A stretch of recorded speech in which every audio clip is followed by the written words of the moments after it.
Puji Tuhan, selamat pagi Bapak Ibu sekalian. Selamat datang, selamat kita bertemu kembali di dalam nama Tuhan Yesus Kristus. Kita yang ada dalam keadaan yang sehat, yang dalam keadaan yang baik adalah berkat kasih karunia Tuhan.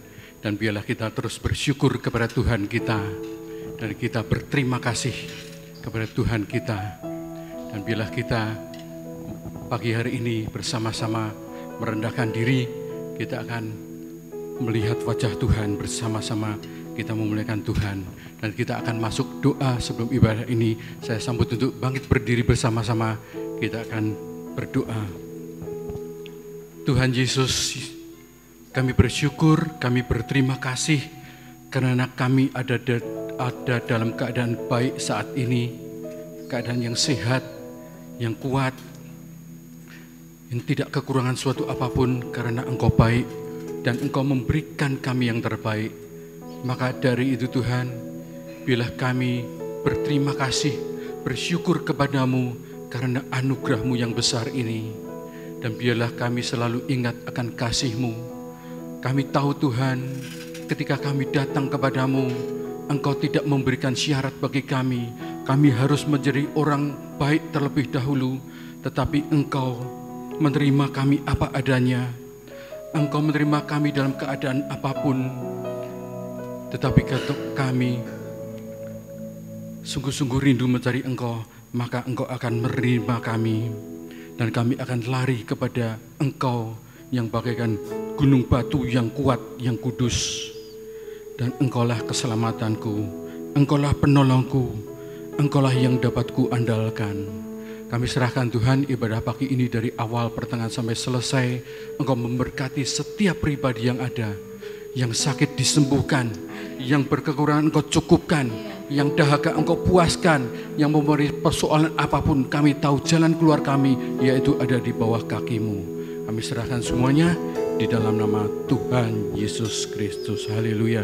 Kita yang sama-sama mengasihi Tuhan bersama katakan amin, puji nama Tuhan. Sekali lagi selamat pagi bagi yang baru datang. Tuhan Yesus memberkati.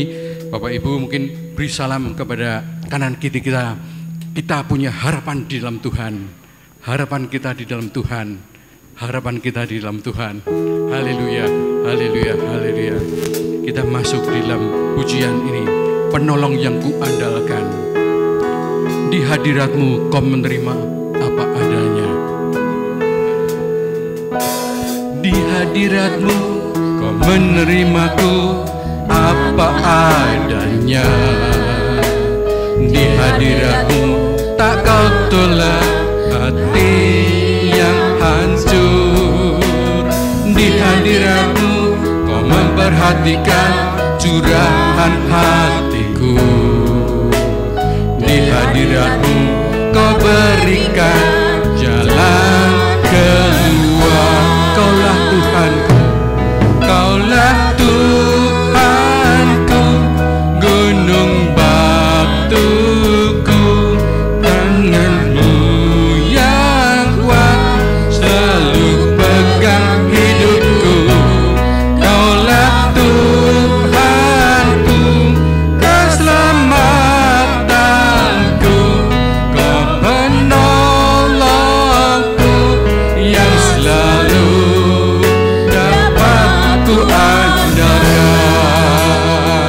dari awal pujian ini. Haleluya, haleluya. Di hadirat-Mu Kau menerimaku apa adanya. Di hadirat-Mu tak Kau tolak hati yang hancur. Di hadirat-Mu Kau memperhatikan curahan hatiku. Di hadirat-Mu Kau berikan jalan keluar. Kaulah Tuhanku, gunung batuku, tangan-Mu yang kuat selalu pegang hidupku. Kaulah Tuhanku, keselamatanku,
kasih Yesus.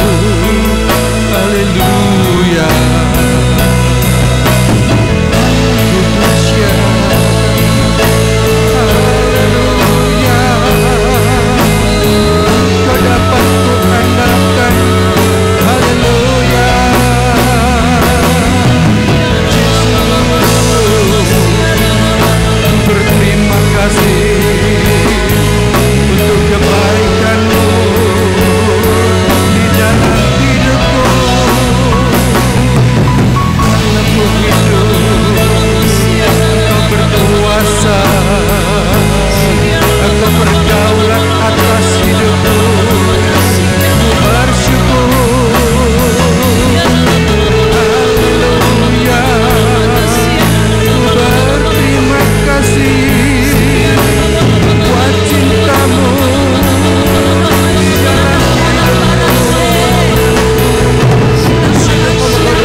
Silakan duduk Bapak Ibu Saudara sekalian.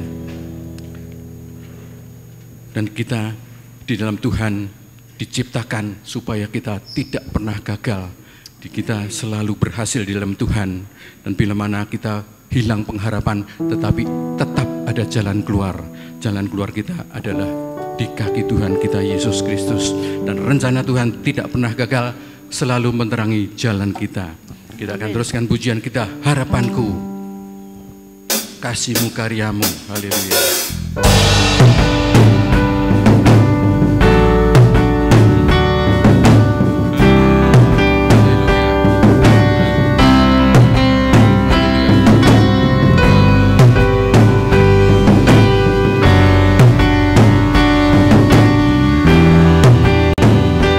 Kita sama-sama mengatakan haleluya.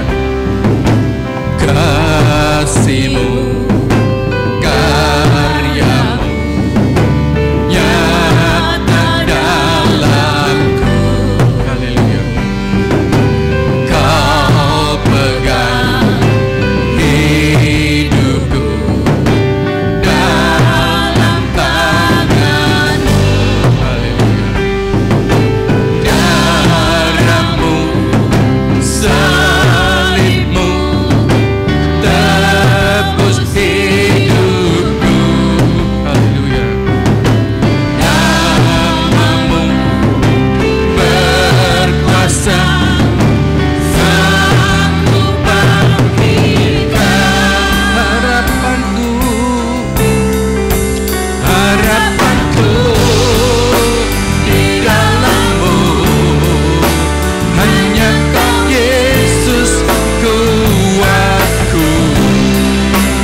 di dalam-Mu. Hanya Kau Yesus kuatku. Ku percaya, ku aman dalam-Mu. Harapanku, haleluya. Harapanku di dalam-Mu. Hanya Kau Yesus kuatku. Ku percaya, ku aman dalam-Mu. Ku percaya, haleluya. Ku percaya, ku aman dalam. Ku percaya, ku aman dalam-Mu. Haleluya. Ku percaya, ku aman dalam-Mu.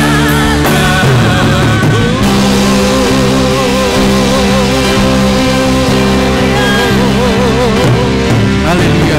Terpuji nama Tuhan. Haleluya, haleluya. Silakan duduk Bapak Ibu Saudara sekalian. Dan biarlah kita tahu bahwa tujuan hidup kita ada dalam Tuhan Yesus Kristus. Banyak orang mengatakan kalau di dunia ini jangan lari, karena hidup ini bukan pelarian. Tetapi di dalam Tuhan kita harus lari kepada Tuhan kita Yesus Kristus, supaya kita mengejar waktu-waktu kita. Kita akan berlari, langkah kami tertuju berlari dari segala penjuru mendekat kepada Tuhan kita. Kita akan lanjutkan pujian kita, satu alasan. Haleluya, haleluya, haleluya.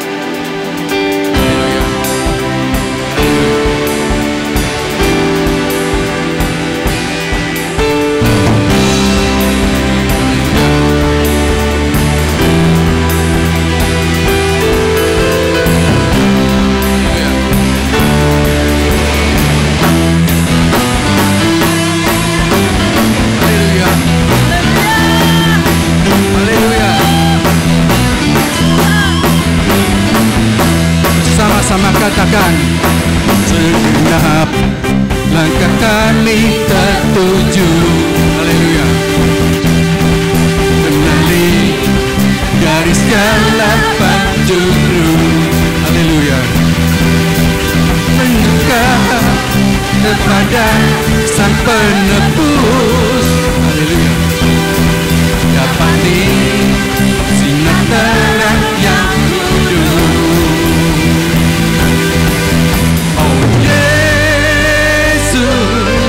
Kau berkuasa untuk selamanya.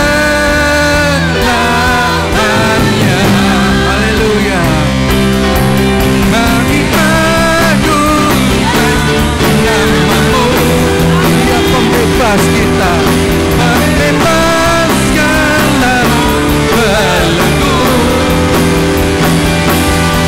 Hanya Yesus Kau satu alasan kami datang untuk menyembah-Mu.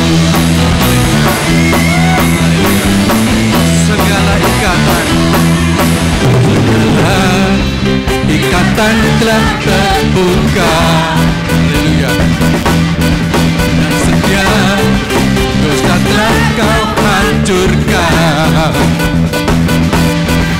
Karena hanya Kau Sang Penebus. Sucikan dengan cahaya terang-Mu. Oh Yesus, Kau berkuasa untuk selamanya.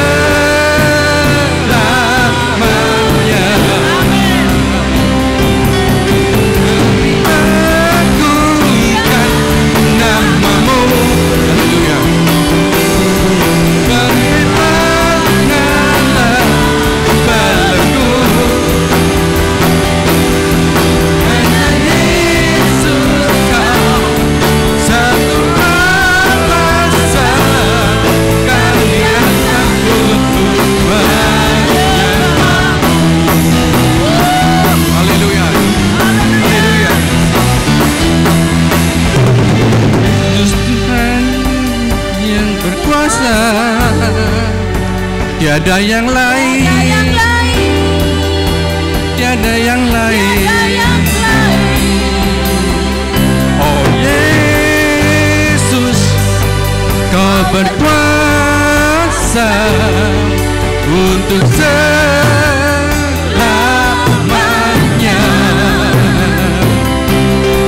Kami agungkan nama-Mu. Haleluya. Membebaskanlah belenggu. Haleluya.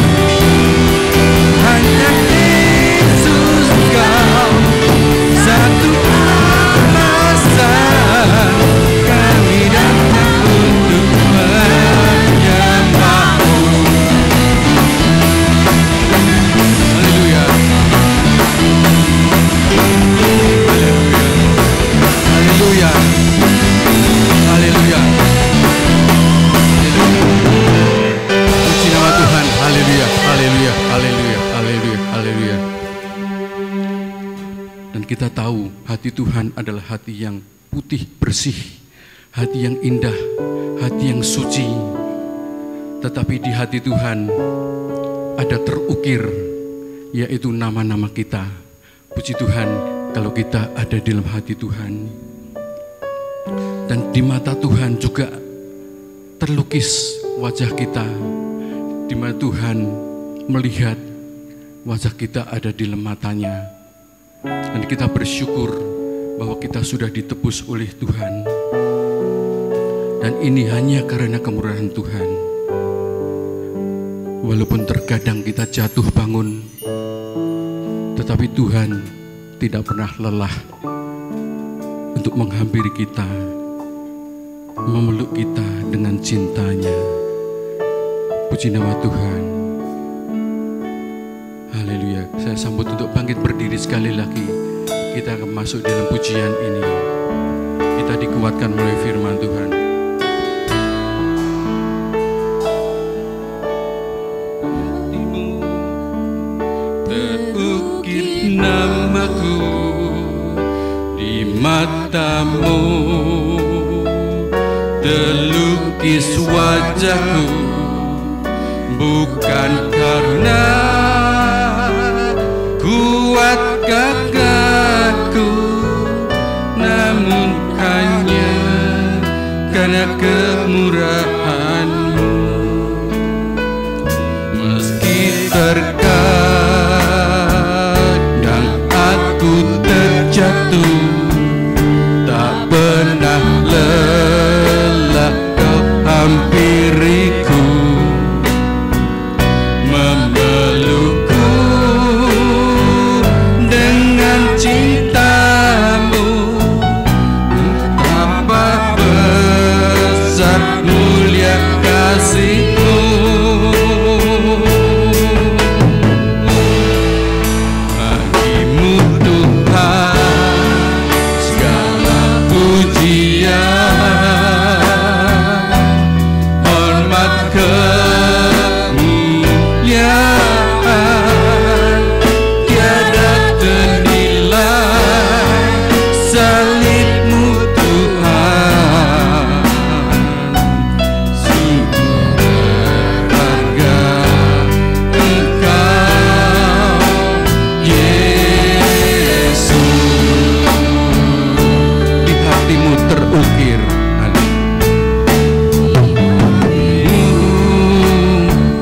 Terukir namaku di mata-Mu. Haleluya.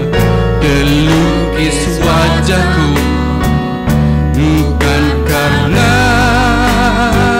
kuat gagahku, namun hanya karena kemurahan-Mu. Meski terkadang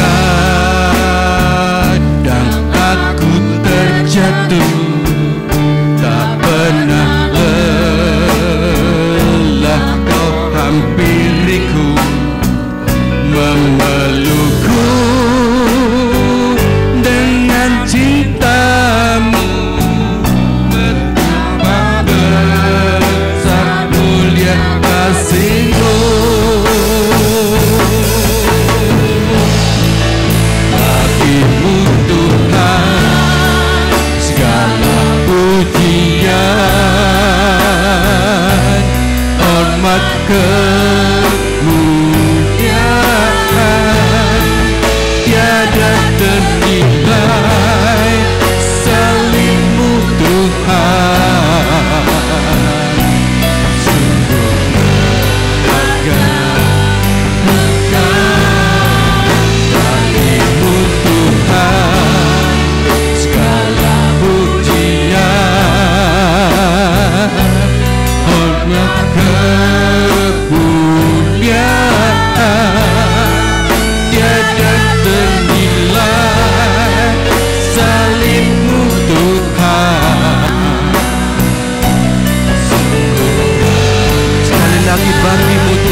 ternilai salibmu Tuhan, sungguh berharga Engkau Yesus.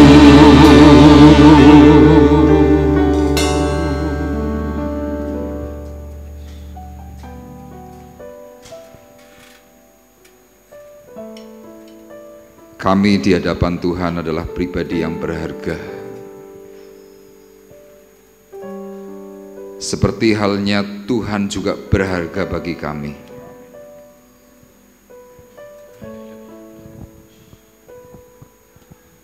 Di dalam pergumulan, dalam persoalan, Tuhan tetap hadir meliputi kami semuanya. Sehingga sampai saat hari ini Tuhan, kami tetap kuat, kami tetap memiliki pengharapan di dalam Engkau. Dan itulah kekuatan yang Tuhan berikan kepada kami semuanya. Pagi hari ini Tuhan, kami sudah memuji mempermuliakan nama-Mu. Tetapi kami terus mau tetap menyatakan cinta kami kepada Tuhan. Sehingga suara yang kami kumandangkan di hadapan Tuhan menjadikan kami boleh semakin berkenan. Dan Tuhan memberikan kekuatan yang baru, memberikan kasih yang baru. Kami diperbarui dan kami dimenangkan oleh Tuhan. Mari bersama-sama kita ungkapkan hati kita kepada Tuhan. Kita mau mengatakan, ku tetap cinta, ku tetap setia. Haleluya.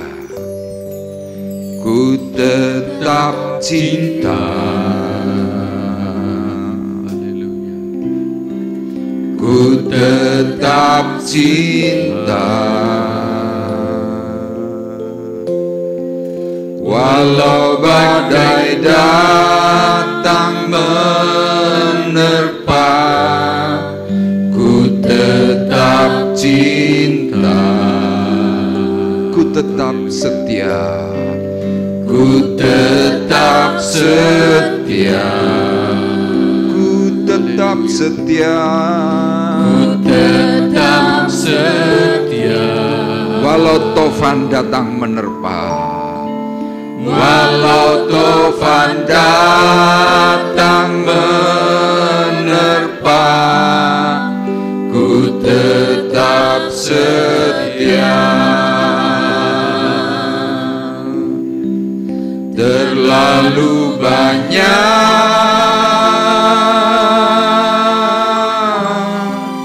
yang Tuhan telah beri,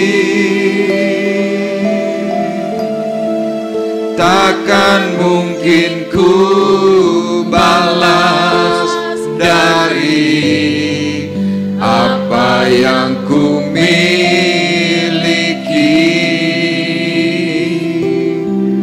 Ku persembahkan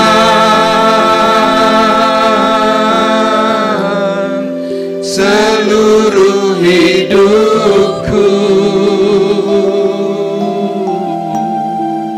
dan ku tetap cinta, biar ku tetap setia untuk selama-lamanya. Terlalu banyak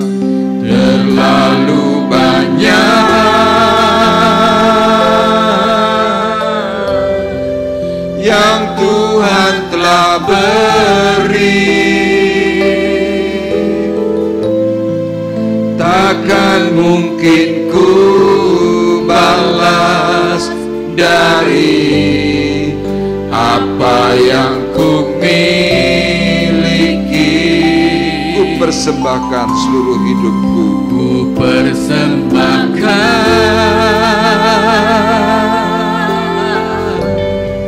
seluruh hidupku,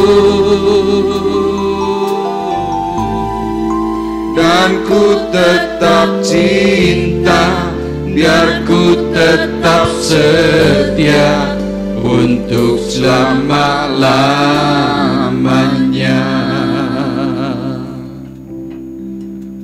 Ketika Yesus duduk di atas bukit Zaitun, datanglah murid-murid Tuhan kepadanya untuk bercakap-cakap sendirian dengan dia. Kata murid-murid kepada Tuhan, "Tuhan, katakanlah kepada kami, bila manakah itu akan terjadi dan apakah tanda kedatanganmu dan tanda kesudahan akan dunia?" Jawab Yesus kepada mereka, "Waspadalah supaya jangan ada orang yang menyesatkan kamu. Kamu akan mendengar deru perang atau kabar-kabar tentang perang. Namun berawas-awaslah, jangan kamu gelisah. Sebab semuanya itu harus terjadi, tetapi itu belum kesudahannya. Semuanya itu barulah permulaan penderitaan menjelang zaman baru. Banyak nabi palsu akan muncul dan menyesatkan banyak orang. Dan karena makin bertambahnya kedurhakaan, maka kasih kebanyakan orang akan menjadi dingin. Tetapi orang yang bertahan sampai pada kesudahannya, dia akan selamat." Mari bersama-sama pagi hari ini, ketika ada di antara kita yang mengalami kesusahan, Tuhan berkata, jangan gelisah, jangan tawar hatimu, tetapi bertahanlah kuat sampai pada kesudahannya. Kalau engkau mungkin hari ini berpikir bahwa Tuhan tidak adil, pujian ini berkata, terlalu banyak yang Tuhan telah beri, dan semuanya itu tidak mungkin kau balas. Mari bersama-sama pagi hari ini ingat kembali akan kebaikan Tuhan. Bahkan hatimu sedang tawar, hatimu kecut, ingat apa yang Tuhan katakan. Ini adalah baru awal, belum pada akhirnya. Bertahanlah, kuatlah di dalam Tuhan. Karena menjelang zaman baru, Tuhan akan izinkan yang namanya penderitaan. Haleluya. Terlalu banyak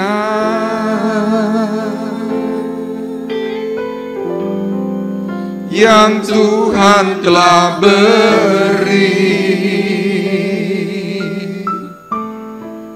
takkan mungkin ku balas dari apa yang ku miliki.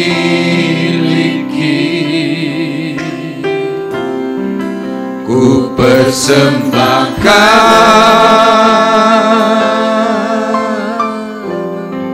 seluruh hidupku, dan ku tetap cinta, biar ku tetap setia untuk selama-lamanya. Dan ku tetap cinta, biar ku tetap setia untuk selama-lamanya. Ibu Oni akan berdoa untuk kita semua. Haleluya. Bapa, terima kasih untuk pagi hari ini. Kami mengucap syukur untuk perhimpunan pagi hari ini. Kami percaya kami datang bukan karena suatu rutinitas kami, tapi karena Roh Kudus yang menuntun kami ke tempat ini. Biarlah Tuhan, Engkau terus urapi setiap kami yang ada di tempat ini. Teristimewa hamba-Mu, biarlah pengurapan dari tempat tinggi turun atas setiap kami. Amin. Biarlah apa yang sebentar kami dengar melalui bibir lidah hamba-Mu Engkau urapi dan boleh tertanam di dalam setiap hati kami, dan boleh kami lakukan di dalam kehidupan kami sehari-hari. Kami murid-Mu Tuhan, ajar kami. Kalau kadang kami lupa, kadang kami lalai, tolong Roh Kudus ingatkan kami, sehingga kami Kau dapati hidup benar di hadapan Tuhan. Amin. Terima kasih Tuhan. Di dalam nama Tuhan Yesus kami alaskan doa sembahyang ini. Haleluya. Amin. Amin. Puji Tuhan, dipersilakan duduk. Shalom. Puji Tuhan, hari ini kita kembali berjumpa. Dan hari ini kita sudah memasuki bulan Juli, ya, pertengahan. Nah Bapak Ibu, hari ini kita akan kembali melanjutkan pembelajaran kita tentang mahkota yang disediakan atau diberikan oleh Tuhan. Minggu yang pertama kita belajar tentang mahkota kebenaran yang ditulis oleh Rasul Paulus dalam 2 Timotius pasal 4 ayat yang ke-8. Kemudian minggu selanjutnya berbicara tentang mahkota abadi. Nah, keabadian inilah yang akan Tuhan berikan kepada orang-orang yang cinta dan rindu kepada Dia. Sesudah menerima mahkota abadi, Tuhan akan berikan juga yang namanya mahkota sukacita. Ya, hati kita bergirang ketika kita di surga, mulut kita penuh dengan tawa, puji-pujian itu mengalir. Nah, hari ini kita akan berbicara untuk mahkota yang keempat, yaitu menerima mahkota kehidupan. Ya, bicara tentang mahkota kehidupan adalah mahkota yang akan diberikan kepada orang-orang yang setia. Nah, kita akan melihat langsung di dalam surat Yakobus pasal 1 ayatnya yang ke-12. Yakobus pasal 1 ayat yang ke-12. Kita akan membaca satu ayat ini bersama-sama, nanti akan dipandu juga oleh Saudari Rosa. Kalau Bapak Ibu membawa Alkitab bisa membuka Alkitab, kalau tidak membawa Alkitab Bapak Ibu bisa melihat di layar LCD yang sudah saya sediakan. Yakobus 1 ayat yang ke-12, 2, 3. Berbahagialah orang yang bertahan dalam pencobaan, sebab apabila ia sudah tahan uji, ia akan menerima mahkota kehidupan yang dijanjikan Allah kepada barang siapa yang mengasihi Dia. Amin. Bapak Ibu, surat ini ditulis oleh Yakobus, ya, bukan murid Tuhan, tetapi Yakobus saudara Tuhan Yesus. Kalau Yakobus dari antara 12 murid itu sudah mati dalam peristiwa ketika dia berhadapan dengan Raja Agripa dalam Kisah Para Rasul pasal 12. Nah, Yakobus dalam surat Yakobus ini adalah saudara Tuhan Yesus. Ya, saudara secara daging. Karena Yakobus ini dilahirkan oleh Maria dengan suami Yusuf. Nah, kalau kita belajar tentang surat Yakobus, surat ini adalah surat yang menceritakan tentang banyaknya penderitaan. Nah, ketika saya membaca akan surat Yakobus, di situ saya mendapatkan Yakobus itu pada akhirnya matinya adalah mati yang mengenaskan. Kenapa dia mati mengenaskan? Karena dia mati dengan dirajam batu seperti Stefanus. Nah, saat dimana Yakobus mengalami tekanan secara khusus dari pemerintahan Romawi yang hari itu sangat-sangat membenci kekristenan dan juga orang-orang Taurat maupun orang-orang Farisi, akhirnya pemberita firman ini mengalami banyak tekanan. Ancaman-ancaman hidup itu selalu terus dialami oleh para rasul, salah satunya adalah Yakobus. Nah, endingnya surat Yakobus ini ditulis atau dibukukan sekitar tahun 65 Masehi. Ya, kalau surat-suratnya Paulus itu mulai dibukukan sekitar tahun 39 atau tahun 40. Tetapi untuk Yakobus ini suratnya sekitar tahun 65 dan menurut tafsir hari itu Yakobus sudah mati. Nah, tetapi ada satu hal yang perlu kita bersama-sama pelajari dan sungguh-sungguh supaya kita bisa menghargai dan juga kuat di dalam Tuhan, Yakobus berkata demikian, berbahagialah orang yang bertahan dalam pencobaan. Ya, surat ini untuk sebagian orang yang sedang mungkin mengalami kesusahan, mengalami tekanan hidup, mengalami banyak persoalan. Waktu baca surat ini mungkin orang-orang itu akan berkata, Kristen itu gila ya. Kenapa gila? Lu susah kok suruh berbahagia. Kalau saya tanya kepada Bapak Ibu, orang susah itu berduka atau bahagia? Jawabannya pasti berduka. Tapi ayat ini mengatakan apa? Berbahagialah. Kita yang hari ini mungkin sedang diberi satu perintah, diberi satu himbauan oleh perkataan Yakobus melalui hikmat Tuhan, berbahagialah. Kita langsung menolak, ini refleks pikiran kita langsung mengatakan gak mungkin. Tapi kenapa Yakobus yang hari itu mengalami banyak persoalan, tekanan hidup, bahkan harus mati dalam posisi karena dirajam, dia masih bisa mengatakan berbahagialah? Karena Yakobus tahu seperti apa yang dituliskan. Sebab apabila ia sudah tahan uji, artinya kuat, teguh, ia akan menerima mahkota kehidupan. Ini yang menjadi sebuah penghiburan. Yakobus rela mati untuk Tuhan karena ada sebuah janji. Dia nanti kalau mati akan terima yang namanya mahkota kehidupan.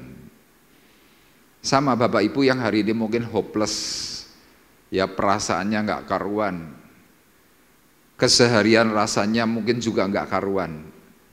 Kita hari ini mendapatkan satu kata penghiburan, susah di dunia nggak apa-apa. Nanti waktu saudara dan saya mati, kita akan menerima yang namanya mahkota kehidupan. Cuma untuk bisa menerima mahkota kehidupan ini ada syaratnya. Yakobus berkata, yang dijanjikan Allah kepada barang siapa yang mengasihi Dia. Kita kalau mungkin setiap hari masih bisa berkata, aku cinta, aku mengasihi Tuhan. Itu perkataan. Tapi kalau dalam tindakan ini yang paling sulit. Nah, yang dikatakan oleh Yakobus, yang dijanjikan Allah kepada barang siapa yang mengasihi Dia, ini dalam satu bentuk tindakan, bukan kata-kata. Mungkin saudara akan tetap berdalih bahwa, loh Pak, saya ini cinta loh Pak, saya mengasihi Tuhan. Saya tanya, buktinya apa? Seorang yang sungguh cinta, seorang yang pasti mengasihi Tuhan, kalau ada persoalan, orang itu tidak akan pernah meninggalkan, itu bukti. Tapi kalau kita punya persoalan, ada hal-hal yang mungkin membuat kita ini rasa-rasanya nggak kuat, kemudian kita undur dari Tuhan. Meskipun mulut kita mengatakan, ku tetap cinta, ku tetap setia, tapi kalau engkau tidak mau sungguh-sungguh dalam perbuatan menunjukkan hal-hal seperti apa yang Tuhan inginkan, engkau tidak cinta, engkau tidak mengasihi. Artinya apa? Kita bisa gagal. Kita tidak bisa menerima yang namanya janji Tuhan tentang mahkota kehidupan. Kenapa? Kita tidak ada di pemandangan Tuhan. Dan rupanya perkataan surat Yakobus atau Rasul Yakobus ini tidak hanya ditulis dari dirinya. Ternyata Rasul Petrus pun juga menulis hal yang sama. Sekarang kita akan lihat 1 Petrus pasal 4 ayat 12 dan ayat 13. Kita akan perhatikan. 1 Petrus 4 ayat 12 dan ayat 13. Tolong dibacakan. Begini firman Tuhan. Saudara-saudara yang kekasih, janganlah kamu heran akan nyala api siksaan yang datang kepadamu sebagai ujian, seolah-olah ada sesuatu yang luar biasa terjadi atas kamu. Sebaliknya, Bersukacitalah sesuai dengan bagian yang kamu dapat dalam penderitaan Kristus, supaya kamu juga beroleh bergembira dan bersukacita pada waktu Ia menyatakan kemuliaannya. Amin. Iya. Yakobus dengan Petrus hidupnya itu tidak bersamaan, artinya orang ini tidak kumpul. Dan tahunnya juga agak berbeda karena penulisan daripada surat Petrus secara tafsir sekitar tahun 45. Yakobus sekitar tahun 65. Ada perbedaan waktu sekitar 20 tahun. Tapi yang aneh, kenapa dua orang yang berbeda ini bisa mengatakan hal yang mirip? Dikatakan sekali lagi, Petrus berkata, "Saudara-saudaraku yang kekasih, janganlah kamu heran akan nyala api siksaan yang datang kepadamu sebagai ujian. Seolah-olah ada sesuatu yang luar biasa terjadi atasmu. Sebaliknya, bersukacitalah sesuai dengan bagian yang kamu dapat dalam penderitaan Kristus." Yakobus berkatanya berbahagialah, Petrus berkatanya bersukacitalah. Orang bahagia dengan orang sukacita itu beda. Kalau bahagia itu hanya dirasakan dalam batin. Tapi kalau bersukacita itu ekspresi. Jadi saudara ini lagi kena masalah. Anakmu bikin problem, membuat kepalamu ini rasanya mau pecah. Tapi saudara masih bisa enggak apa-apa, puji Tuhan. Pertanyaan saya, kira-kira kita bisa enggak begitu? Saya berani pastikan kita pasti berkata enggak bisa. Tapi Petrus sendiri berkatanya apa? Sebaliknya bersukacitalah. Kenapa? Sesuai dengan bagian yang kamu dapat dalam penderitaan Kristus. Jadi waktu saudara hari ini sedang mengalami problem, sedang mengalami masalah, ternyata masalahmu itu memang diizinkan oleh Tuhan sesuai dengan bagian yang harus kamu terima. Jadi artinya apa? Kita nggak bisa nolak. Saudara mungkin akan berkata, "Pak, saya ini sudah rajin loh, sudah sungguh-sungguh. Semua sudah saya lakukan. Tapi kok yang saya dapat malah penderitaan." Makanya Petrus tadi berkatanya apa? Ini cuma sebagai ujian. Kenapa? Karena di hadapan Tuhan kan kita seringkali bicaranya tuh enteng. Seperti pujian tadi. Ku tetap cinta, ku tetap setia untuk selama-lamanya. Nah, waktu kita ngomong seperti itu Tuhan tes. Tek. Diuji. Dan waktu kita terima ujian, ambruk. Gak kuat. Apakah yang diuji hari itu cuma Petrus, Yakobus, Paulus? Tidak. Bapak Abraham, bapak orang beriman, diberi janji oleh Tuhan untuk bisa terima anak. Tapi berpuluh tahun, janji itu rasanya kosong. Dan ketika sudah mendapatkan Ishak sebagai anak perjanjian, tiba-tiba dalam kitab Kejadian pasal 22, firman Tuhan datang kepada Abraham. Di situ dikatakan apa? Untuk mencobai Abraham. Iman Abraham itu diuji. Kenapa? Di hadapan Tuhan Abraham itu tentang imannya tidak diragukan. Berani tinggalkan kekayaannya untuk Tuhan. Berani melakukan perjalanan jauh, tinggalkan hartanya untuk Tuhan. Di hadapan Tuhan, Tuhan berkata, "Wih, orang ini hebat. Iman kita dibandingkan Abraham nggak ada apa-apanya. Tapi Tuhan ingin tahu seberapa kuat iman orang yang kupilih ini. Dikatakan oleh Tuhan, persembahkanlah anakmu yang tunggal satu-satunya. Dan firman Tuhan memberikan tulisan.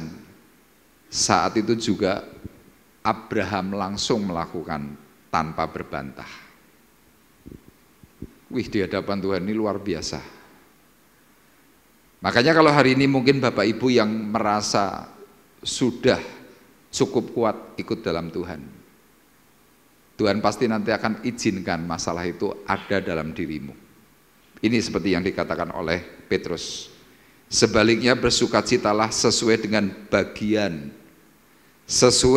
bagian yang kamu dapat dalam penderitaan Kristus. Tujuannya untuk apa sih?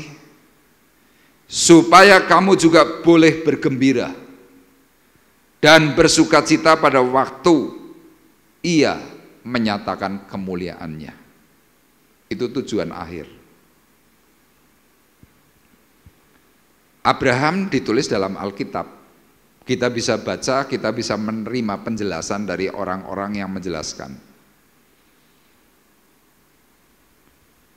Senior kita, Bapak Timotius Bekti, kalau buat saya, orang itu luar biasa. Tapi Bapak Ibu coba perhatikan perjalanan hidupnya. Terpanggil melalui sakit jantung. Terpanggil mah blooding, hampir mati. Kemudian dia terjun dalam pelayanan, dia ikuti Tuhan dengan setia.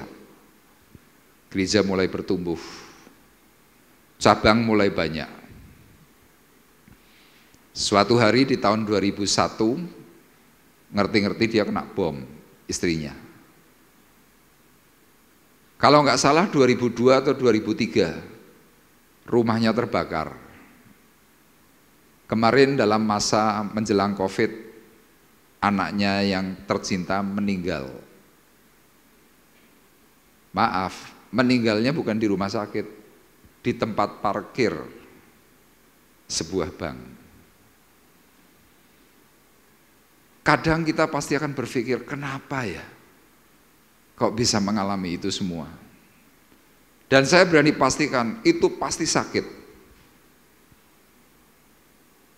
Tetapi yang hebat dari Pak Bekti, dia tidak pernah bertanya kepada Tuhan, mengapa? Enggak pernah. Semuanya dijalani. Dan hari ini beliau tidak mundur. Dia tetap eksis.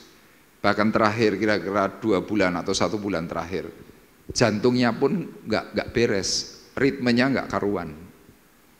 Tapi tetap saja dia melakukan yang namanya pelayanan tanpa henti. Saya pernah suatu hari bertanya kepada beliau, Om nggak pernah tanya kepada Tuhan kenapa begitu? Om Bekti menjawab dengan menunduk, dia cuma ngomong gini, nggak usah tanya. Di Alkitab sudah ada jawaban semua.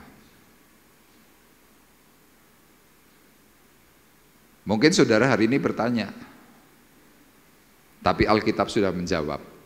Seperti contohnya Bapak Abraham. Jadi kadang-kadang ada sesuatu yang mungkin itu sakit, menyakitkan, tapi harus terjadi. Nah, kalau kita tidak memiliki pemahaman yang kuat di dalam Tuhan, akhirnya kita tidak punya yang namanya kesetiaan. Makanya dalam Matius pasal 24 ayat 12 dan 13 berkata, dan karena makin bertambahnya kedurhakaan, maka kasih kebanyakan orang akan menjadi dingin. Dalam bahasa lain dikatakan, karena makin bertambahnya masalah, maka kasih kebanyakan orang Kristen menjadi dingin. Sama kalau kita terlalu banyak masalah, kepada gereja dingin, kepada pelayanan dingin, kepada keluarga dingin, semuanya menjadi frigid, tidak ada rasa lagi. Nah, apa yang dikatakan Tuhan itu tanda. Kalau orang sudah mulai menjadi dingin, orang ini pasti nanti mudah untuk meninggalkan. Kenapa? Di dalam Tuhan tidak lagi menjadi hal penting. Ibadah nggak penting, doa nggak penting, pujian nggak penting. Sudah sekedarnya saja, pokoknya aku percaya dah. Aku tak happy saja di luar. Aku tak melakukan hal-hal yang menurut aku ini sudah cukup. Buat apa terlalu sungguh-sungguh? Buktinya banyak masalah. Tuhan tahu yang seperti ini kamu lagi tidak kuat. Makanya dalam ayat 13 dikatakan, tetapi orang yang bertahan sampai pada kesudahannya akan, halo Bapak Ibu masih ada di tempat? Yuk kita baca bersama-sama ayatnya. 2, 3.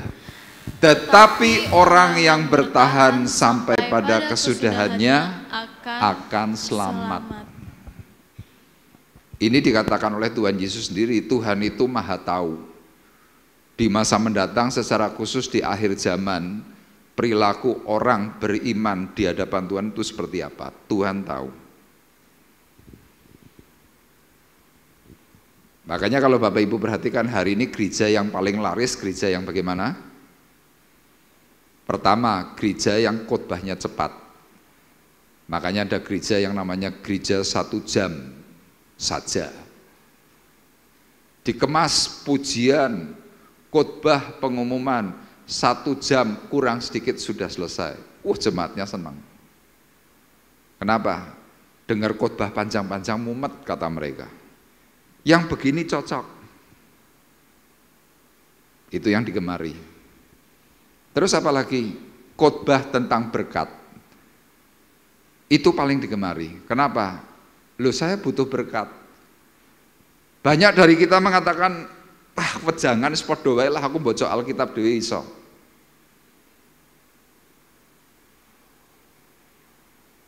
Tanda-tanda ini dimiliki oleh siapa? Orang-orang yang sedang tidak kuat. Kenapa? Inginnya serba instan. Makanya pagi hari ini saya memberikan tujuan, tetap bertahan sampai waktu Tuhan menyatakan kemuliaannya. Kalau saudara hari ini sedang ngomong, aku nggak kuat. Yuk melalui perkataan firman Tuhan ini nanti saudara dan saya berkata, aku kuat, aku kuat, aku kuat. Saudara nanti pasti kuat. Nah kita akan mengeksposisi dalam Yakobus 1 mulai pasal ayat 1, Yakobus pasal 1 ayat 1 sampai dengan yang ke-15. Hal yang pertama, bagaimana agar kita ini bisa tetap bertahan dan pada akhirnya menerima mahkota kehidupan. Ayat 1 sampai 4 berkata demikian. Salam dari Yakobus, hamba Allah dan Tuhan Yesus Kristus kepada ke-12 suku di perantauan. Saudara-saudaraku, anggaplah sebagai suatu kebahagiaan apabila kamu jatuh ke dalam berbagai-bagai pencobaan. Sebab kamu tahu bahwa ujian terhadap imanmu itu menghasilkan ketekunan. Dan biarkanlah ketekunan itu memperoleh buah yang matang, supaya kamu menjadi sempurna dan utuh, dan tak kekurangan suatu apapun. Yakobus memberikan nasihat, kalau engkau bisa sampai finish well, engkau bisa menerima yang namanya mahkota kehidupan. Hal yang pertama, Yakobus menekankan, pikirkanlah dalam pikiranmu bahwa ini hanya ujian iman, bukan pencobaan. Meskipun secara fakta ini kan pencobaan, tapi Yakobus yang mengerti akan setiap kehendak Tuhan. Dia yang dari sejak kecil kumpul dengan Yesus karena dia saudaranya. Saya berani pastikan Yakobus ini pasti sering sharing dengan Tuhan. Mesti sering cerita, ngalor ngidul. Dia pasti sering bertanya. Dan dari pengalamannya ketika dia terjun sebagai hamba Tuhan, banyak disakiti, banyak dicerca, banyak dihina. Tapi karena dia gaulnya dengan Tuhan, dia ngerti, oh ini cuma ujian. Makanya ayat ini sekali lagi berkata, saudara-saudaraku, anggaplah sebagai suatu kebahagiaan, anggaplah sebagai suatu kebahagiaan apabila kamu jatuh ke dalam berbagai-bagai pencobaan, sebab kamu tahu bahwa ujian terhadap imanmu itu menghasilkan ketekunan. Seperti yang tadi saya katakan awal, kalau kita mengatakan aku beriman, aku percaya Yesus, Tuhan ingin lihat bukti. Akhirnya apa? Dites. Sama saudara yang sekolah, begitu saudara berhadapan dengan guru atau dosen, guru biasanya atau dosen bertanya, halo, bagaimana pagi hari ini Anda siap? Sudah bisa dan sudah belajar? Murid yang sudah siap, tenang-tenang. Tapi murid yang tidak siap, biasanya mulai bingung, langsung mikir, waduh, tes, waduh, ujian, mulai bingung, cari buku, secepat kilat mencoba baca lagi.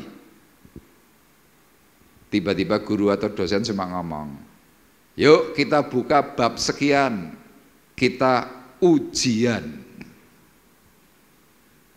Yang sudah belajar, yang sudah mempersiapkan, tenang aja, buka buku, ambil kertas, ambil ballpoint atau pensil, guru ngomong apa, catat, dijawab. Yang nggak siap gimana? Lotek-lotek kanan kiri, apa? Itu sebagai gambaran kalau kita lagi tidak siap mengalami ujian, kita pasti banyak tanya sama orang. Tanya terus, semua orang ditanyai. Kenapa? Gak punya persiapan. Tapi coba kalau seorang yang siap, seorang yang mengerti akan kehendak Tuhan, ada persoalan, ada problem seperti halnya Yakobus, dia berkatanya apa? Berbahagialah. Loh, kenapa kok orang diuji kok bahagia? Karena dia tahu sebentar lagi lulus.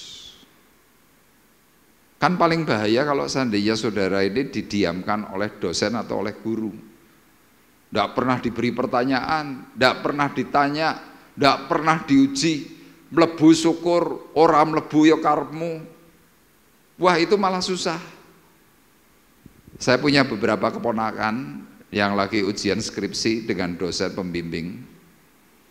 Ya mungkin termasuk Sena itu pernah juga waktu ujian menghubungi dosen pembimbing, WA, telepon tidak dianggap,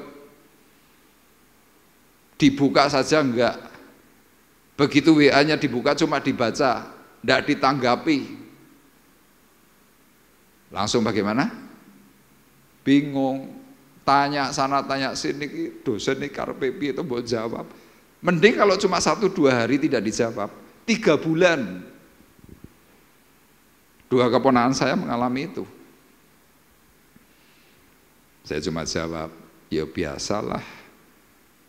Dosen penguji kan biasa begitu. Wes tenang saja, nanti kan sebelum waktunya seminggu beberapa hari kan pasti akan dijawab. Wah, tegang Pak, tegang, ndak bisa mikir, ndak bisa tidur. Sama saudara kalau sedang menghadapi ujian apa bisa mikir, bisa tidur? Ndak bisa. Makanya surat Timotius berkata, jadilah tenang supaya kamu dapat berdoa. Amin. Kalau ada ujian di kelas tulisannya apa? Harap tenang, kan begitu. Ada ujian, harap tenang. Kalau yang ribut-ribut, gurunya ngomong gimana? Ribut terus, keluar. Sama kita yang suka ribut-ribut gimana? Keluar. Jadi lihat sebenarnya apa yang sedang kita alami secara kehidupan kita pribadi dengan apa yang saudara lakukan di sekolah kan sebenarnya mirip.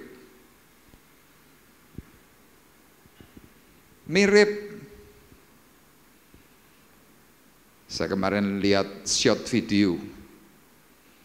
Di gereja itu semuanya teori.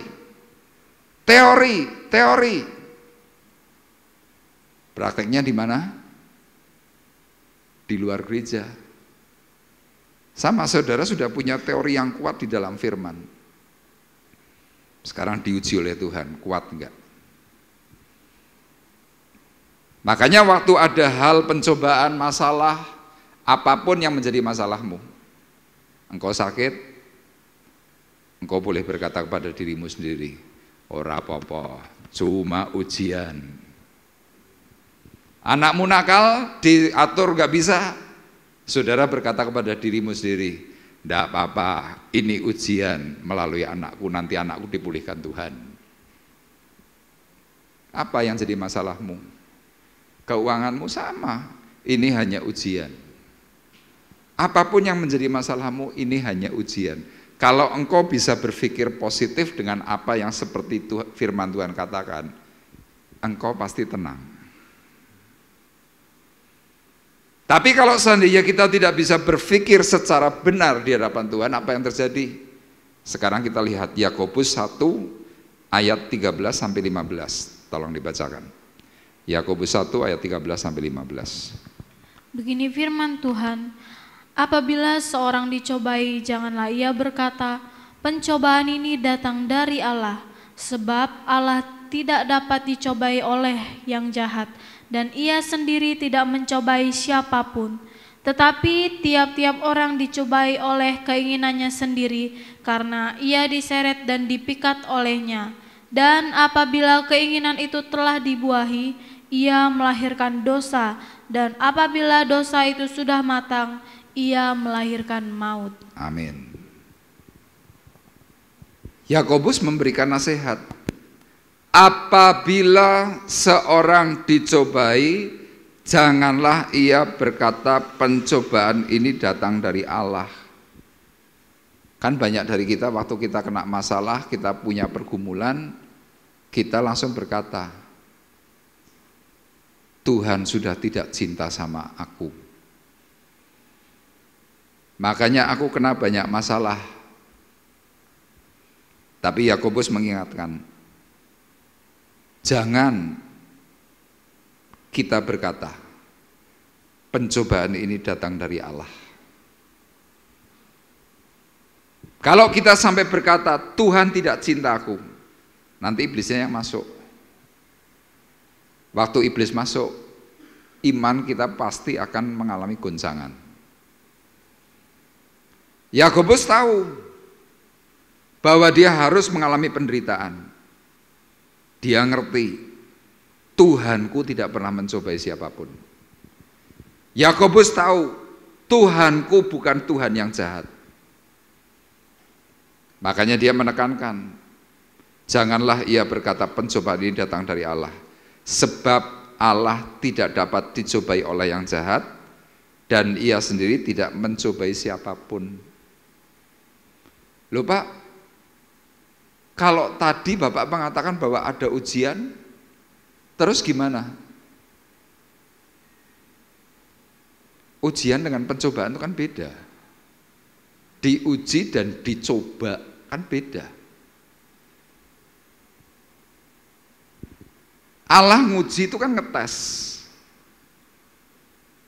Tapi kalau masalah pencobaan, Tuhan izinkan iblis itu masuk. Nah, sewaktu Tuhan mengizinkan iblis itu masuk, biasanya pencobaan itu dimunculkan, diizinkan oleh Tuhan. Kenapa? Karena kamu punya celah. Makanya ayat 14 berkata, tetapi tiap-tiap orang dicobai oleh keinginannya sendiri, karena ia diseret dan dipikat olehnya. Jadi kadang-kadang kita ini masih belum komplit. Kita ini belum sempurna. Makanya sewaktu di mana ketidaksempurnaan itu kita muncul, iblis melihat itu, iblis minta izin sama Tuhan, Tuhan ngomong, silahkan kerjakan. Jadi kemudian tujuan dari apa yang Tuhan izinkan itu apa? Supaya celah dosa yang masih ada dalam diri kita itu bisa ditutup. Itu yang namanya apa? Disempurnakan. Makanya ayat 15 berkata, apabila keinginan itu telah dibuai, ia melahirkan dosa. Apabila dosa itu sudah matang, ia melahirkan maut. Karena Tuhan tahu, kalau engkau tidak diizinkan masuk di dalam pencobaan, engkau nanti akan menghasilkan maut. Makanya Petrus berkata, baiklah kita berpikir begitu rupa, bahwa penderitaan itu akan menghasilkan yang namanya apa? Berhenti berbuat dosa. Jadi sebenarnya kalau kita melihat dan belajar dari perkataan firman Tuhan ini, saya berkata Tuhan itu wapi tenanan. Kenapa? Tuhan sedang mau tutup nih loh celah itu. Ya masing-masing kita kan punya celah. Saya sering kali sampaikan kepada Bapak Ibu, celah saya itu adalah problem hati. Problemnya apa? Saya ini orangnya cukup sensitif. Kalau orang zaman sekarang bilang tuh baper, suka bawa perasaan. Itu yang terus Tuhan kerjakan dalam hati saya. Kadang-kadang saya didiamkan atau dinengke sama orang. Saya langsung mikir, kenapa ya si A kok ngenengke aku. Itu jadi beban buat saya. Makanya persoalannya ya selalu di situ-situ terus. Dan saya ini orang yang paling tidak tahan dinengke, itu saya. Tapi lama-lama dari situasi waktu, mulai dari awal saya menjadi gembala sampai hari ini, ya tahun depan ini sudah 20 tahun, saya akhirnya belajar. Dan hari ini saya tidak reaktif. Kalau dulu kan saya reaktif. Kalau sekarang bisa lebih tenang. Kenapa? Celah itu mulai ditutup. Sama Bapak Ibu kan pasti juga punya celah. Celahmu apa? Masing-masing kita beda. Ada orang yang cinta kepada uang. Uang akan jadi masalahmu. Ada orang yang terlalu cinta dengan diri sendiri. Dirimu jadi masalah. Kenapa? Engkau bisa terus sakit. Kenapa? Engkau overproteksi kepada dirimu. Itu cinta kepada diri sendiri. Tuhan izinkan sakit, udah obat terus, obat terus, obat terus. Apalagi ada orang yang mungkin celahnya adalah apa? Kalau melihat perempuan cantik, wah nggak tahan. Ya nanti sliveran wong wedok ayu terus muncul terus. Saudara diuji kuat apa enggak? Dan sebaliknya wanita juga akan diuji kalau melihat ada pria tampan. Makanya kadang-kadang ibu-ibu mungkin mbak-mbak apa cik-cik kalau melihat drama Korea kan wajahnya kan nyeneng tenan. Kadang-kadang saya lihat ada wanita-wanita kalau melihat bintang film Korea saya pikir, gregetan nih kapan aku bisa ketemu. Lu hati-hati. Bisa muncul pria yang seperti itu. Apalagi ya macam-macam. Nah firman ini tadi kan berkata tiap-tiap orang dicobai oleh keinginannya sendiri. Makanya lihat, kadang kita rasa-rasanya semuanya sudah oke. Kok bisa ya tiba-tiba Tuhan izinkan masalah. Ya tadi contohnya Pak Bekti. Saya masih ingat dahulu sebelum Om Bekti itu keluarganya kena bom, sebelum rumahnya terbakar. Saya masih ingat apa yang sering kali Om Bekti nyanyikan. Om Bekti dulu sering nyanyi begini loh. Mulutku penuh dengan pujian kepadamu ya Yesus Tuhan. Sepanjang hari ku beri penghormatan kepadamu ya Allahku. Mulutku penuh dengan pujian. Bom ledak, deng. Dia masih bisa nyanyi loh.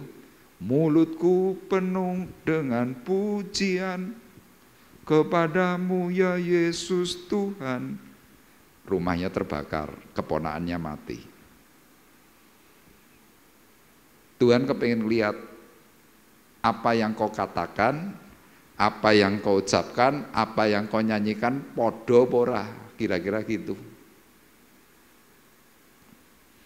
Makanya ada ya pujiannya Insinyur Niko itu. Ujilah aku Tuhan, cobailah aku Tuhan, selidiki batinku dan hatiku. Pernah pujian itu dinyanyikan di mimbar? Halo? Pernah enggak? Bapak Ibu kok ketoknya tegang mentoh? Mbok jangan tegang-tegang. Saya tanya pernah enggak lagu itu dinyanyikan? Enggak pernah. Sama saya kalau suruh nyanyi lagu itu, Pak Pendeta berani enggak? Tak jawab, ora wani. Lah kalau saya nyanyi, ujilah aku Tuhan, ngerti itu diuji tenan gimana? Ya siapapun enggak siap lah.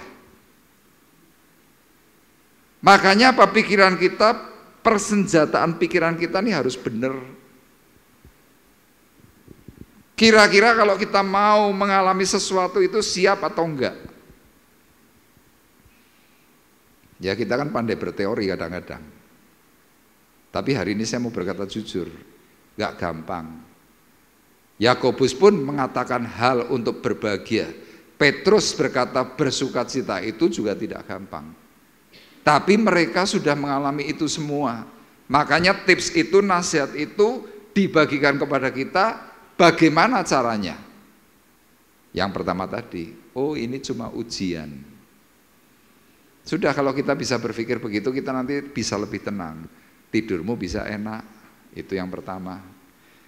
Kemudian yang kedua, yang Yakobus ajarkan dalam ayat 5. Tetapi apabila di antaramu ada yang kekurangan hikmat, hendaklah ia memintakannya kepada Allah yang memberikan kepada semua orang dengan murah hati dan dengan tidak membangkit-bangkit, maka hal itu akan diberikan kepadanya. Kalau saudara sudah berkata, oh ini ujian, ngomong gampang, hati bergolak. Tuhan berkata, jangan terburu-buru engkau memutuskan sesuatu. Terus caranya bagaimana? Yakobus menganjurkan waktu engkau sedang susah, problemmu berat, engkau sudah tidak bisa mikir, coba kamu datang kepada Tuhan, doa. Waktu engkau berdoa, engkau minta hikmatnya Tuhan. Dan Yakobus mendapatkan hikmat tanpa diberi pertanyaan oleh Tuhan. Makanya ayat ini berkata, apabila di antaramu ada yang kekurangan hikmat, hendaklah ia memintanya kepada Allah yang memberikan kepada semua orang dengan murah hati dan dengan tidak membangkit-bangkit. Artinya apa? Tuhan tidak mempersoalkan, Tuhan tidak mempertanyakan, Tuhan tidak nyalahke, Tuhan tidak nuduh. Sudah kamu berdoa saja, minta hikmat kepada Tuhan. Tuhan beri aku hikmat supaya aku bisa paham apa yang Tuhan sedang izinkan terjadi dalam hidupku, aku harus bagaimana.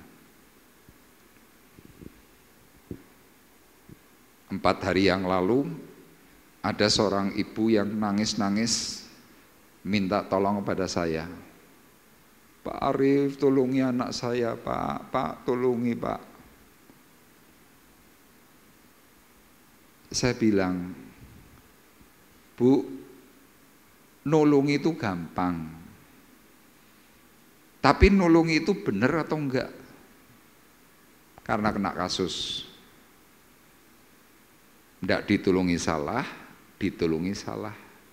Ini yang namanya simalakama. Makan buah simalakama itu gimana sih? Dimakan bapak mati, tidak dimakan ibu mati. Sama orang kalau lagi kena persoalan kan begitu. Ngene salah, nek orang ini juga salah. Terus enaknya gimana? Yakobus hari itu apa? Doa. Saya yang kemarin dimintai tolong pun saya bingung harus bagaimana. Akhirnya saya bilang, Bu, yuk supaya kita semuanya nggak salah, saya nggak salah, ibu nggak salah, anak ibu nggak salah. Kita doa, minta hikmat. Akhirnya si ibu dengan keluarganya yang lain bareng-bareng berdoa, Tuhan beri kami hikmat-Mu. Tuhan beri kami arahan-Mu supaya waktu kami mencoba membereskan masalah ini, kami tidak ikut salah.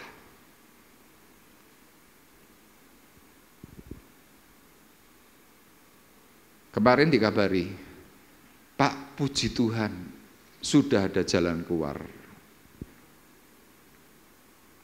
Kita kalau lagi kena masalah, punya masalah, kan seringkali kita cuma senangnya sharing. Tanya sana, tanya sini. Enake piye? Enake piye? Enake piye? Manusia itu punya keterbatasan. Tuhan punya rencana yang jauh lebih besar dari apa yang kamu pikirkan. Dan kita rata-rata manusia waktu kena problem kepinginnya instan, ingin cepat selesai. Padahal maksud Tuhan nggak di situ. Seberapa banyak masalah-masalah kita pada akhirnya jadi salah semua. Harusnya ini kan mudah, tapi karena kita terburu-buru akhirnya apa? Kita salah langkah, salah jalan. Tapi Yakobus hari itu tidak. Dia minta hikmat kepada Tuhan.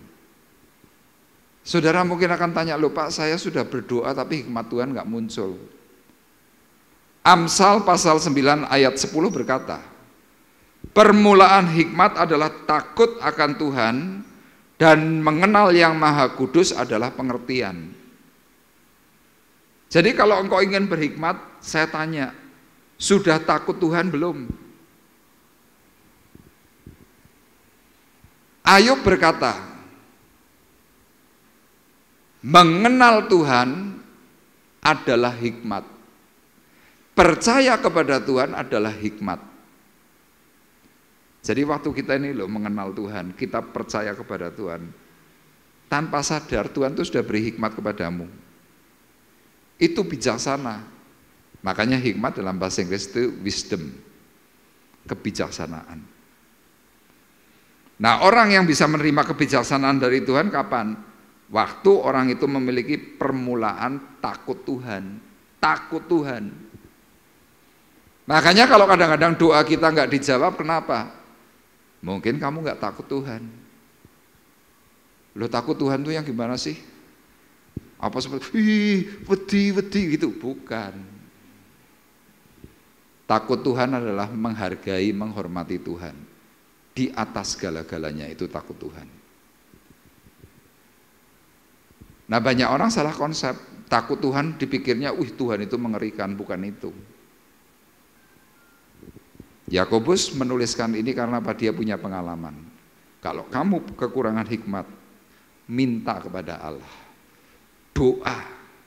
Nek perlu kamu glosor, nangis. Tuhan pasti buka jalan. Dan sekarang yang ketiga, yang terakhir. Anjuran Yakobus dalam ayat 6 sampai dengan 8. Yang ketiga ini Tuhan cuma mengatakan apa? Jangan bimbang. engkau yang punya masalah, engkau yang punya problem, engkau yang tetap mau bertahan, engkau yang siap untuk menerima mahkota kehidupan. Pesan terakhir itu cuma berkata, jangan bimbang. Kita lihat ayatnya dalam ayat 6-8. Hendaklah ia memintanya dalam iman dan sama sekali jangan bimbang. Sebab orang yang bimbang sama dengan gelombang laut yang diombang-ambingkan kian kemari oleh angin. Orang yang demikian janganlah mengira bahwa ia akan menerima sesuatu dari Tuhan. Sebab orang yang mendua hati tidak akan tenang dalam hidupnya. Anjuran Tuhan cuma berkata apa? Jangan bimbang, jangan mendua hati. Karena orang mendua hati itu seperti apa? Orang yang diombang-ambingkan oleh ombak kian kemari, akhirnya tidak dapat apa-apa. Beberapa waktu yang lalu ada beberapa pasang muda-mudi keluarga Buddha, usianya masih sekitar 35 atau 36 tahun. Ini ada dua pasang, punya problem keuangan, ekonominya merosot, Kristen. Terus suatu hari ibunya telepon, ibunya dari salah satu, telepon saya, Pak Arif minta tolong bahwa anak saya dinasehati. Saya tanya, lo kenapa? Lagi punya problem keuangan. Tak suruh cari Tuhan, tidak mau, malah saya dionek-onek, kata si ibu begitu. Saya bilang, Bu, coba dibawa dalam doa. Sudah. Lah terus apa yang jadi masalah sekarang? Ini mereka sekarang nekat sama temannya, jadi totalnya ada 3 pasang. Pergi ke Bali. Terus ngapain?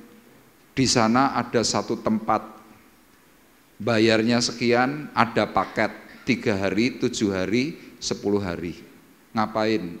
Nanti di sana diberi arahan sesuai dengan agamanya masing-masing, tapi di situ disuruh meditasi. Berangkat, dipenggai nggak bisa. Saya bilang hati-hati loh Bu, pulang bisa masalah. Sudah saya beritahu. Si anak beberapa saya kenal itu saya telepon, tidak mau ngangkat. Ya sudah, terjadilah. Mereka berpikir kalau dengan cara-cara yang mereka pikirkan, dengan Tuhan ditolong oleh orang lain, urusan selesai. Mereka pulang dari Bali kira-kira sekitar 10 hari, mereka kelihatannya guyang-guyu. Saya bilang sama si ibu, ya nanti dilihat aja. Nggak sampai 10 hari berikutnya, tiba-tiba salah satu itu telepon kepada saya. Kenapa? Setiap sore jam 6, setiap malam jam 1, selalu punya rasa takut. Takutnya tuh sampai histeris, sampai drodok, sampai ndak karu-karuan, teriak-teriak.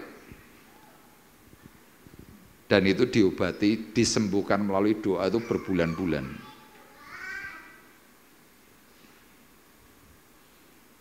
Saya bilang, ya ini efek. Orang seringkali menganggap, nengon kono apik, di sana tuh baik, ditampung, diarahkan sesuai dengan agama masing-masing. Faktanya, apakah hari ini hidupnya berubah? Tidak. Ayat ini jelas berkata,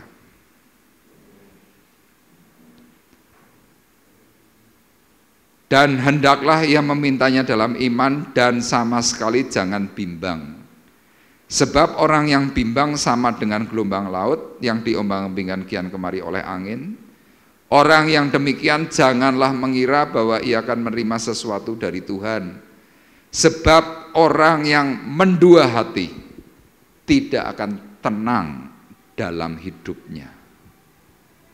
Orang yang mendua hati tidak akan tenang dalam hidupnya. Jadi kalau hari ini kamu punya Yesus, tapi kamu punya sesembahan yang lain. Masih banyak loh orang Kristen yang sampai hari ini kalau setiap malam Jumat Kliwon di rumahnya masih ada kembang setaman, ada beras kuning, bubur abang, masih ada loh. Dan saya berani pastikan orang itu tidak akan tenang dalam hidupnya. Nah sekarang contoh yang gampang begini aja lah, ini contoh. Saudara suami punya istri, tapi punya perempuan lain. Bisa tenang nggak? Nggak bakalan tenang. Saya pernah menangani di Semarang.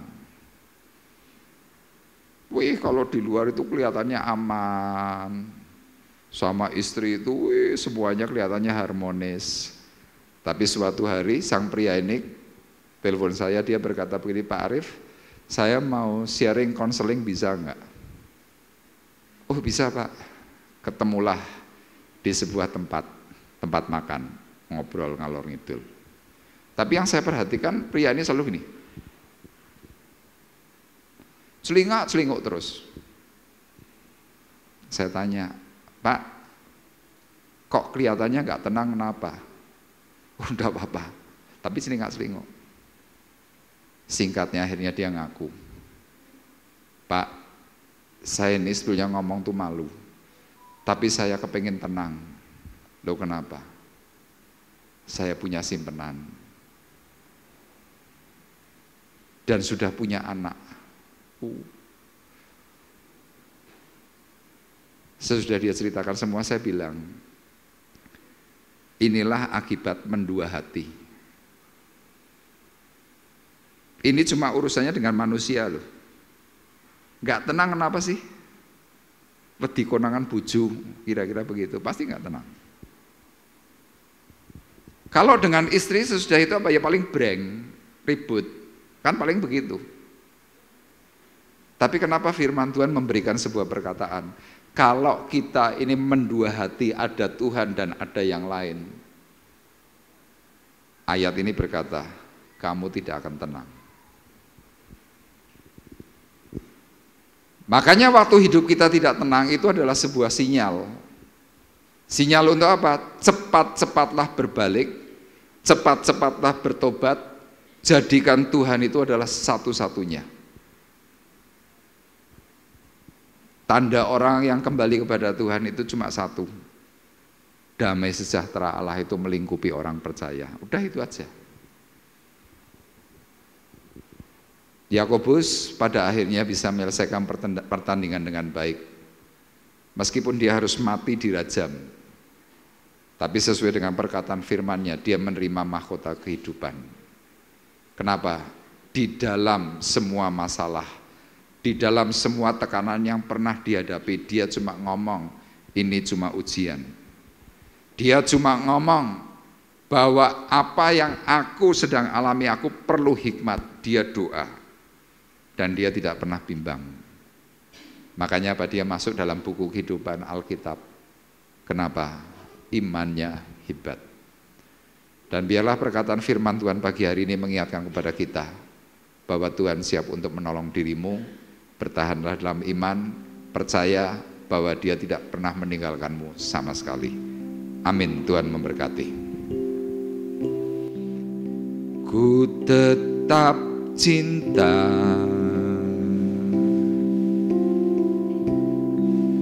ku tetap cinta,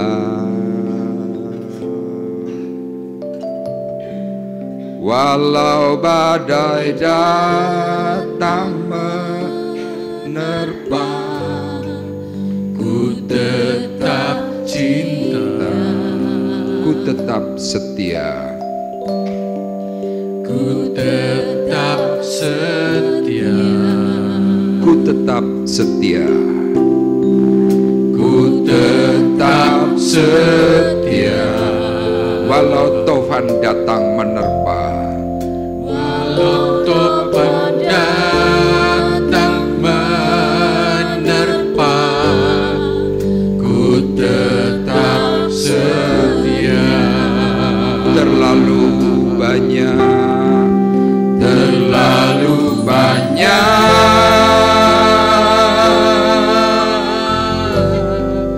yang Tuhan telah beri. Takkan mungkin ku balas dari apa yang ku miliki. Ku persembahkan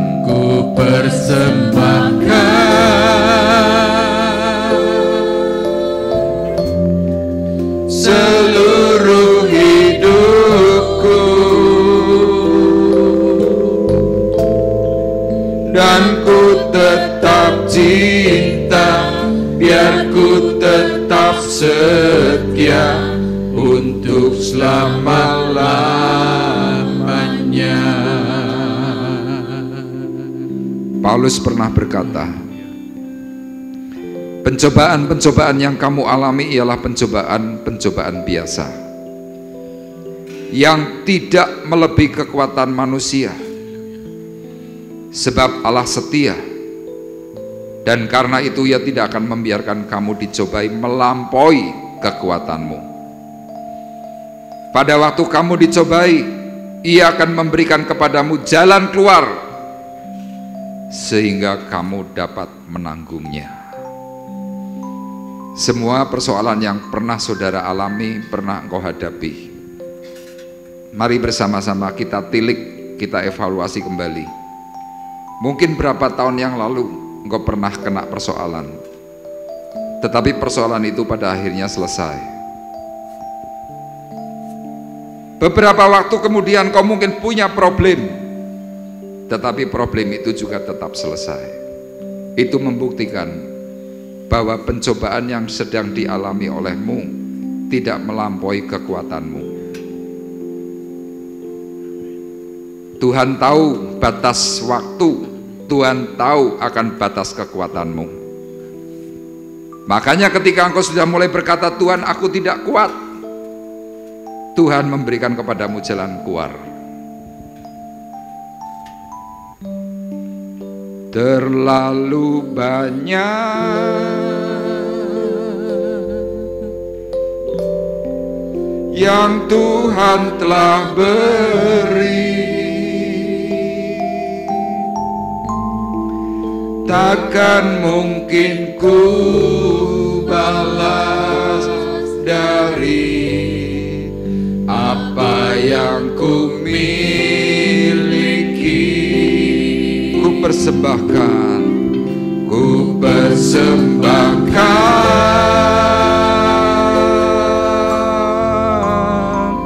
seluruh hidupku,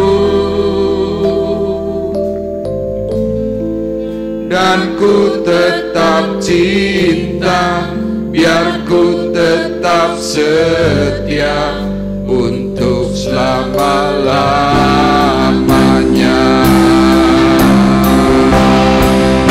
Terlalu banyak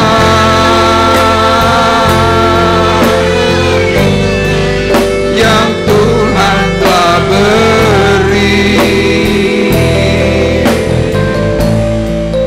takkan mungkin ku balas dari apa yang ku miliki. Ku persembahkan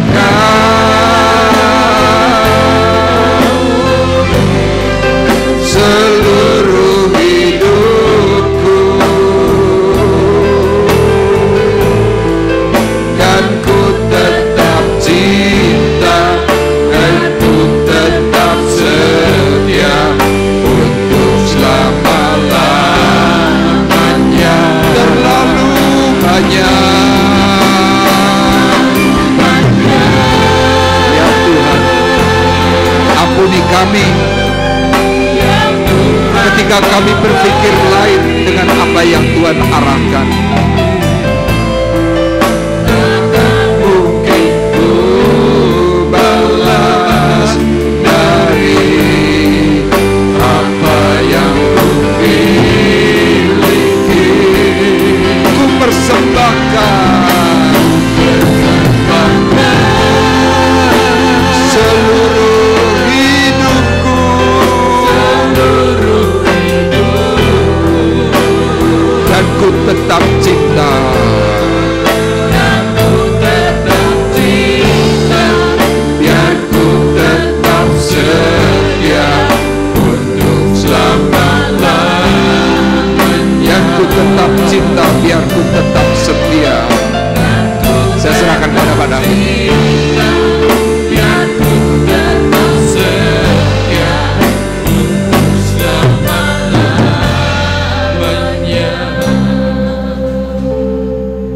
masuk ke dalam doa. Tuhan, terima kasih untuk berkat-Mu pagi hari ini. Engkau sudah menasihati kami, menegur kami, memberi apa yang perlu dalam kehidupan kami. Dan biarlah firman-Mu itu kami terima, kami simpan dalam hati, dan kami boleh menjadi pelaku-pelaku firman-Mu. Terima kasih Tuhan, nyatakan kasih-Mu sehingga kami boleh menjadi anak-Mu yang baik, benar di hadapan-Mu. Dan apapun yang terjadi, walaupun badai datang, tofan melanda, aku katakan aku tetap cinta. Haleluya. Terima kasih Tuhan, Engkau memberi kesempatan pula kami boleh memberikan persembahan. Kiranya Tuhan-Mu tolong kami boleh memberikan dengan sukacita, sukarela, dan Engkau membalaskan berlipat kali ganda. Kami serahkan semua ini di dalam nama Tuhan Yesus Kristus. Amin. Kiranya Tuhan Yesus memberkati persembahan Bapak Ibu Saudara sekalian. Haleluya. Baik, tidak ada pengumuman yang lain, kita akan bersama-sama mengakhiri ibadah kita pagi hari ini. Saya kembali mengundang Bapak Ibu untuk bangkit berdiri, kita akan berdoa.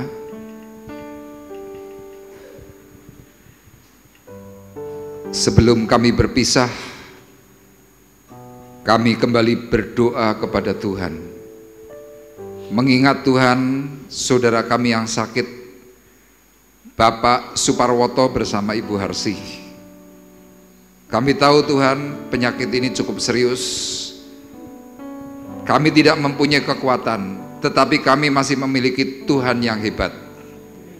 Untuk itu kami menyerahkan Pak Woto maupun Ibu Harsi dalam tangan kasih-Mu, supaya Tuhan yang berperkara, Tuhan yang menolong, Tuhan yang mengulurkan tangan kasih-Nya, sehingga secara khusus Pak Woto disembuhkan oleh Tuhan. Jamahan-Mu Tuhan yang menyentuh, memberikan Pak Woto kembali kekuatan dan kesehatan. Melalui makanan, minuman, obat yang dikonsumsi, biarlah itu boleh menjadi berkat pemulihan Pak Woto. Terima kasih, dan pagi hari ini kami juga berdoa Tuhan untuk rekan-rekan kami yang tidak bisa hadir, mereka yang sakit, mereka yang mengalami kelemahan, mereka yang keluar kota, mereka yang sedang beracara. Tuhan kiranya menolong dan memberkati mereka. Kami berdoa pagi hari ini untuk Cik Guat yang berulang tahun. Tuhan kiranya berkat kasih karunia-Mu bekerja melimpah, pertolongan-Mu ajaib, kekuatan dan kesehatan mengalir dalam hidupnya. Dan Engkau juga memberkati seluruh keluarganya untuk bersama-sama mempermuliakan nama Tuhan. Kami pagi hari ini juga berdoa Tuhan untuk anak-anak kami yang sekolah, bahkan mereka yang sudah mendapatkan Tuhan sekolah lanjutan. Kami bersyukur. Kami mohon Tuhan supaya pembiayaan Engkau yang juga mencukupkan. Tuhan, kami juga mengingat akan saudara kami yang sedang mencari pekerjaan. Mereka yang membutuhkan pekerjaan yang baik, Tuhan berkati. Kami berdoa Tuhan untuk anak-anak yatim, para janda, fakir miskin, supaya Engkau juga memberkati dan menolong mereka semuanya. Dan tiba saatnya Tuhan, sekarang kami hendak berpisah satu dengan yang lain. Sekarang kami mengangkat hati, mengangkat tangan kami di hadapan Tuhan. Sidang jemaat Tuhan terkasih, marilah kita bersama-sama pulang dengan membawa berkat, damai sejahtera Allah Bapa di sorga. Pulanglah dengan kasih karunia daripada Tuhan Yesus Kristus di dalam persekutuan Roh Kudus. Tuhan memberkati engkau dan melindungi engkau. Tuhan menyinari engkau dengan wajah-Nya dan memberi engkau kasih karunia. Tuhan menghadapkan wajah-Nya kepadamu dan memberi engkau damai sejahtera mulai dari pagi hari ini sampai Maranatha datang yang kedua kali. Dalam berkat nama Tuhan Yesus Kristus, kami sudah berdoa dan mengucapkan syukur kami. Dan kita semua yang diberkati oleh Tuhan bersama-sama berkata, amin. Terima